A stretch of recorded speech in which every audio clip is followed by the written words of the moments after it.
All right, so what do we have? We're going to try to write the equations for slope and displacement for this beam. Right now, we don't really have any choices except to use this technique called direct integration. The first thing you should probably notice is if you look at the loading is continuous across the whole beam. That's great. That means we can write one moment equation for the whole structure. Even though it might be a complicated one, you might remember if I had given you the problem like this to find the shear force in the bending moment diagram, it could get a little dicey as you integrate this for shear and then integrate it again for moment. It could be a little troublesome. But we're going to do the same thing. We're going to take that moment equation and integrate it twice. So with that as a background, let's talk about how we're going to find the moment equation for this. So I'm going to imagine that I'm going to cut this structure at some point, and let's say some distance x from the left, and I can work the left-hand side free body, which looks like it has a triangular loading and then a pin reaction, so I have to find those reactions. Or I can work the left hand on the right hand. I said right hand. This is the left. This is the right. I can work the right-hand side free body. Again, a reaction, so that's equal, but the loading would be trapezoidal. So I think that's going to be a little more challenging. So I'm going to work the left-hand side. And since I'm going to do that, then I will need my reaction in the y direction. So what I'm going to do is then just use this free body diagram, or use this as my free body diagram. I'm going to try to find the reaction at A. And to do that, I will sum moments about B and make sure it's in equilibrium. So there's my equilibrium statement, and I'm going to make sure that this beam does not rotate about B. Now instead of handling this distributed load, what's usually how we handle that? We'll get a concentrated load that's equivalent to that. So what would that magnitude be? Well, it's the area under the curve, and it's a triangle, so it's going to be 1/2 base, which is L, times the height, which is W. So this is going to be WL over 2.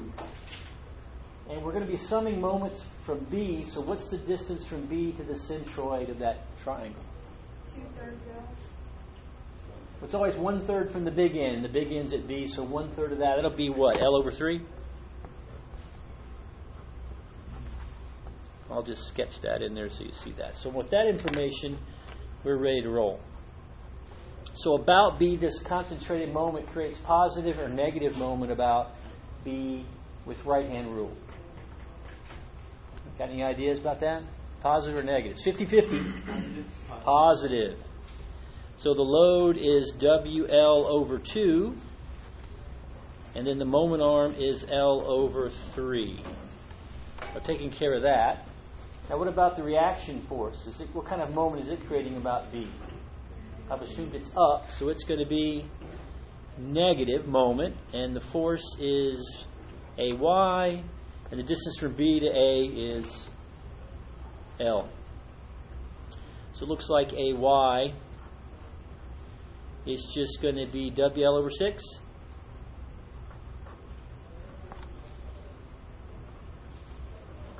That seems reasonable. Okay?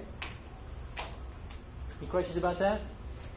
So now we're going to cut this structure. So I'm going to come back, and there's my segment of my beam, X long. There's my reaction at A, which we've just solved for, which is WL over 6. And then I've got this triangular load, which we'll work on in just a second. And then the thing that I'm interested in, which is the moment. So there's the positive bending moment at that distance x. Now what is the height or the intensity of the load at an arbitrary value x? Well, I just basically have to write this equation, or write this loading as a function of x. All right, so you might remember that it's a straight line, so w would be a plus bx. And what's a? A is the intercept. So when x is 0, what's the value? 0, right? And then b is the slope. What's the slope of this line? Rise over run. It rises w for a run of L.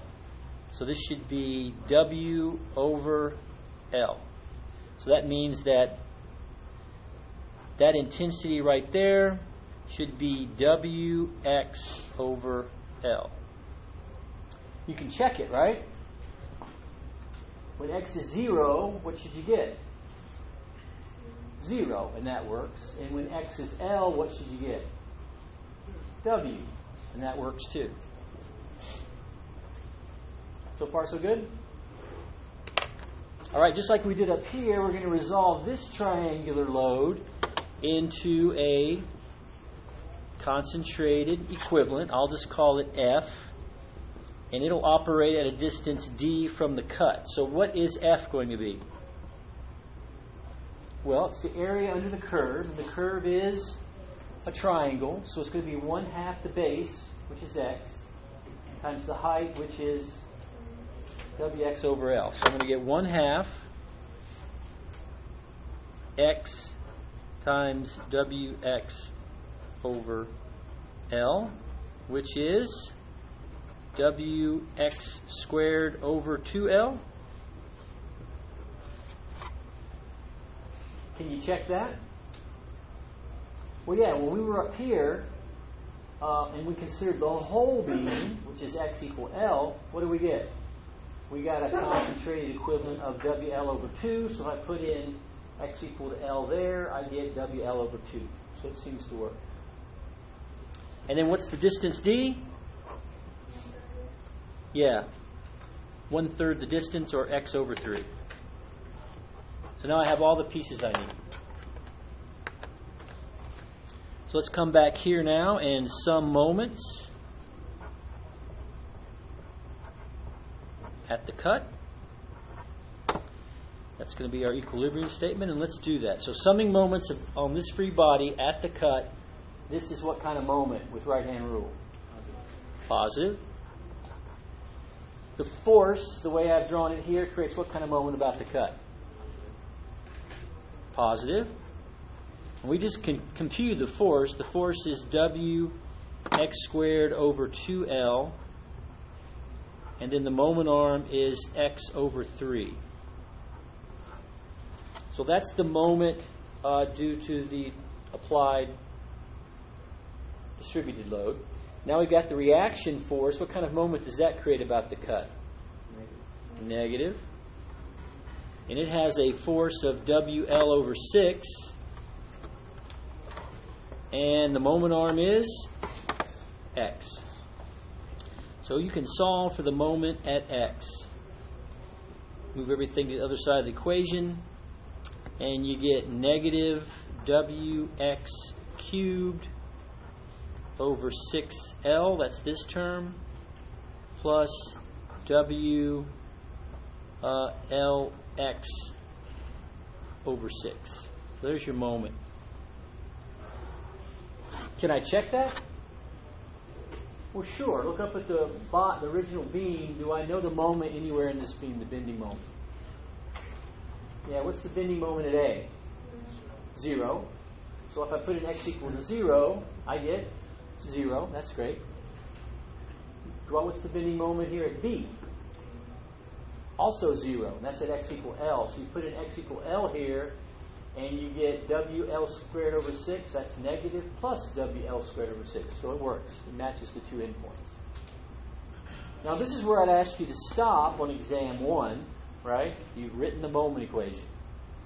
That's just about a third to halfway through this problem, because what do we have to do now? We have to integrate this to find the slope, and then integrate the slope to find the displacement. So let's start that process. So I know that the slope is going to be the integral of m over EI. There's my moment. We're going to assume EI is a constant, so I'm going to factor that out. There's also a W and a 6. I'll factor that out. So I'll get W over 6 EI. And then I'll have the integral of what? What's left over? Yeah, x cubed over what? L plus LX. Oops, just plus LX. I was about to divide it by 6, but I pulled the 6 out. So that's not hard to integrate. I get W over 6EI. And then what is the integral of this? That's going to be x to the 4th over 4L plus LX squared over 2. And since this is an indefinite integral, we're going to generate our first integration constant. I'll call it C1. Now right now I just have an expression for the slope. And looking up at this structure, I don't really know anything for sure about the slope. I've got 10 connections on each end, so I don't have a fixed connection where I know the slope is 0. And since the load is not symmetric, I can't even guess that the slope would be 0 in the middle. I don't know where the slope would be 0. Probably somewhere more to the right of the beams. Remember, a slope of 0 indicates a maximum or minimum of the displacement. So I just have to leave that alone. And now I have to integrate the slope. So let's integrate this thing one more time. So I've got my expression, W over 6EI. And then let's integrate this again. So I'm going to have x to the 5th over 20L plus LX cubed over 6. So that's the integral of these two terms. What else do we have? We got C1 integrated is C1x. And then we'll get a second integration constant, C2. Well, now I'm in better shape because I have an expression for displacement. We called it y. And 2 unknowns. But I have 2 conditions. I know that the displacement at A is 0 and the displacement at B is 0. So we want to evaluate that at x equals 0 for A and x equal L for B. I think the easiest one to do would be to evaluate x equals 0 first. We know that's 0. And when you plug in x equals 0 here, 0, 0, 0, all you have left is C2, so I know C2 is 0. My second condition is that at x equal L, also the displacement is 0. So now I have to evaluate this thing at L. If you put L in here, you get L to the 5th divided by L. That's L to the 4th over 20. You also get L to the 4th here over 6. Thinking of a common denominator for these two, the only one I can come up with is 60. So this would be negative 3 60s plus 10 60s. That's going to be positive 7 60s, right? And then you multiply by 6, that's 360. So I think that term is going to come out to be WL to the 4th. Oh, I'm sorry, I forgot my 7. 7 times 360 EI. That's that term there evaluated at L, I believe. And then, of course, then I'll have plus C1 at L. And when you solve for C1, you should get minus 7WL cubed over 360 EI.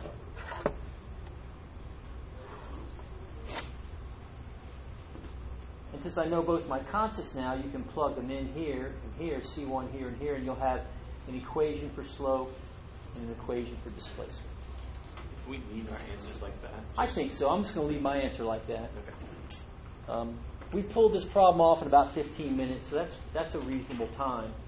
Now, if you have resources, it's no big deal to take C1 and plug it in here and try to make some sense out of this, but really it doesn't make any difference.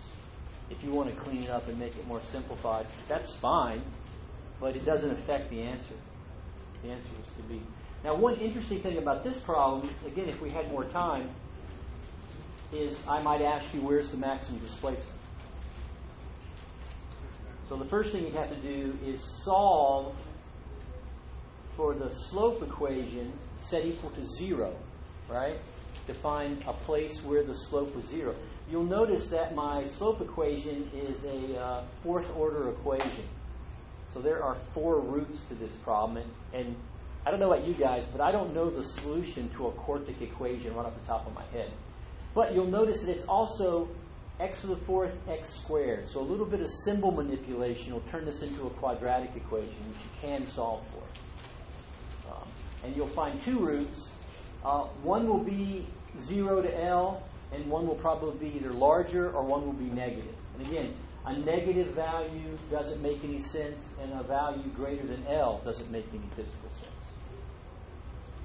I believe the value is slightly larger than halfway at L, like maybe 0.55 L or something like that. And of course, once you know where that is 0, you can plug that value in for Y, and you would find the maximum displacement. So right now, our goal is just to come up with the equation for displacement, and we've done that. Any questions about that?